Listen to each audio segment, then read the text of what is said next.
And then realize that your body is special. Young ladies, young men, don't just give away your body.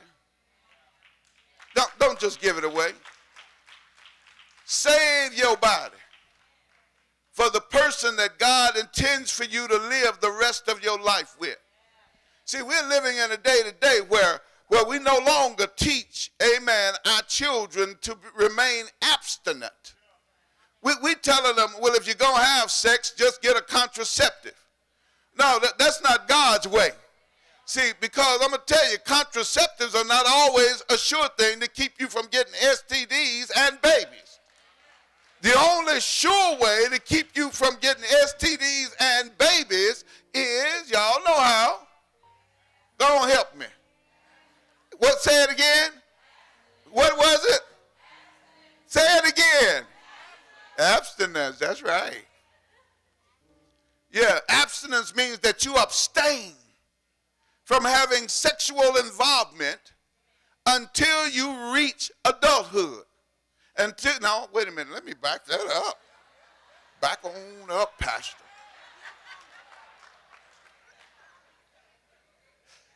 Until what? Yeah, there you go. Till what? All right, till you get married. But you know, we've got to learn to love our bodies in order to do that. You got to learn to know that what God has given to you is special. And what God has given to you is reserved for the right relationships.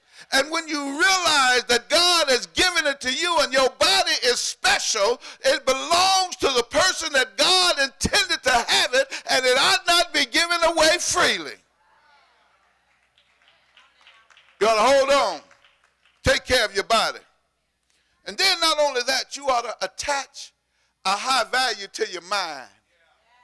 Yeah, you ought to attach a high value to your mind. Yeah, somebody said a mind is a terrible thing to what? That means that in your mind, you ought to be doing all you can to make sure that your mind is growing and you are maturing mentally. You see, because I've come to understand that too often we don't take advantage of what our mind is able to produce in the midst of our lives. Too often we miss out on the greatness of life because we don't attach a true high value to our mind. You see, because I'm a firm believer that many of us started off on the wrong end of this thing called a strong mind and educational components, only to learn that we could do it. Too often we sit around and we say, oh, I can't do that.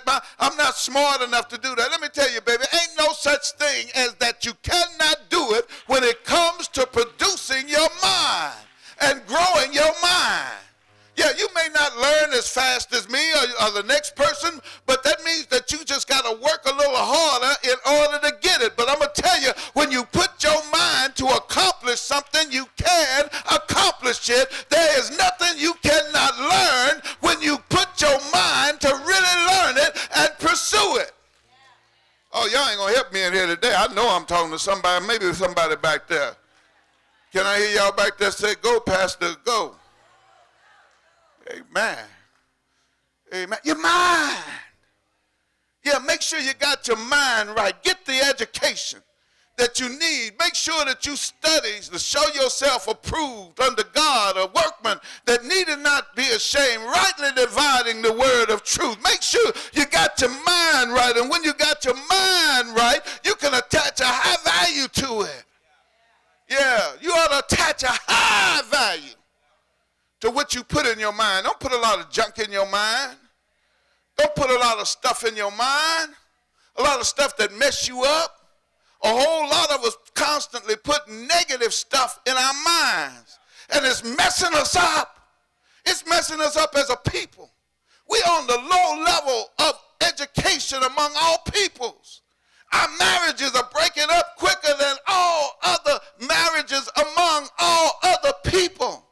Do y'all realize that only 3 out of 100 boys that start kindergarten together go on to complete college? 3 out of 100 complete college. And it's because we got messed up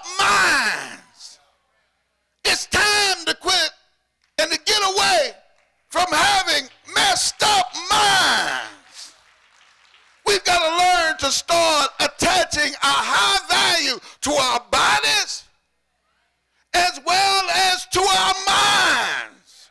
And when we start to attach a high value to our bodies and our minds, we are truly what God